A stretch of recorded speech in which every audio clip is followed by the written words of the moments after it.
ପିଆଜ ପିଆଜ ତତେ କିଏ କହିଲା ପିଆଜ କିଲୋ କେତେ ଲାଗେ ଜାଣି ଲୋକ ଆଜିକାଲି ପିଆଜ ଖାଉଛନ୍ତି ପିଆଜ ଖାଲି ଦେଖୁଛନ୍ତି ମୁଁ ଚାକଣା ପାଇଁ ଆଣିଥିଲି କଣ ହେଲା ମୁଁ ପିଆଜ ଦେଖିବି ଖାଇବିନି ଏଇଆ ତ ସେଇଆ କଣ କହିଲୁ ମୁଁ ଦେଖିବି ପିଆଜ ଖାଇବିନି ମୁଁ ତ ମୋ ଭାଇ ଦେଖିଥିଲି ବାନ୍ଧିଥିଲି ମତେ ପୁଷୁରା ପୁଷୁଲି କରି ନେଇ ଆଇଲୁ କହିଲୁ କଣ ଡୋଜ ଦବୁ ଡବଲ ଡୋଜ ଦବୁ ନଉଛି ବା ଭଲ କି ଡବଲ ଡୋଜ ନଉଛି ନା ଭଲ ଦାନା ନା ଭଲ କନା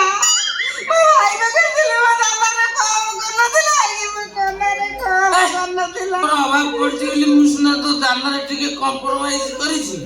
କିନ୍ତୁ ତୋ କନାରେ ତ କନାରେ କେବେ କମ୍ପ୍ରମାଇଜ କରିଛି ତୁ ମତେ ଏମିତି ଅବସ୍ଥା କରୁଛୁ ମୋ ଛାତି ଫାଟି ଯାଉଛି ତୋର ଆଉ କିଛି ଫାଟୁନି ଛାତି ଫାଟି ଯାଉଛି ହାତୀ ମାର୍କା ଦେହକୁ କନା ଦେବା ପାଇଁ ହେଲେ ମିନିମମ୍ 300 ରୁ 350 ମୋ ପାଖରେ ଫଟି ପିଇବ ପଇସା ନେଇ ମୁଁ ତତେ କୋଉଠୁ ଆଣିବି ମୁଁ କଣ କରିବି ଲୋ ନାନୀ ଆଲୋ ନାନୀ ଲୋ ନାନୀ ମୋ ବଡ ଲୋକ ଭେଟିଥିଲି ଲୋ ନାନୀ ମୋର ଲୋକ ବାଛୁନଥିଲା ଲୋ ନାନୀ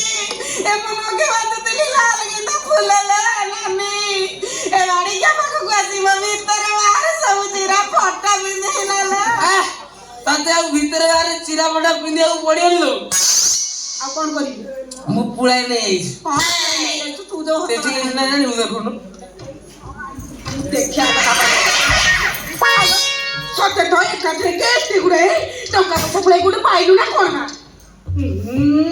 ଏଗୁଡା କଣ ଉଷୁଳିଆ ଉଷୁଳିଆ ଗନ୍ଧ ହଉଛି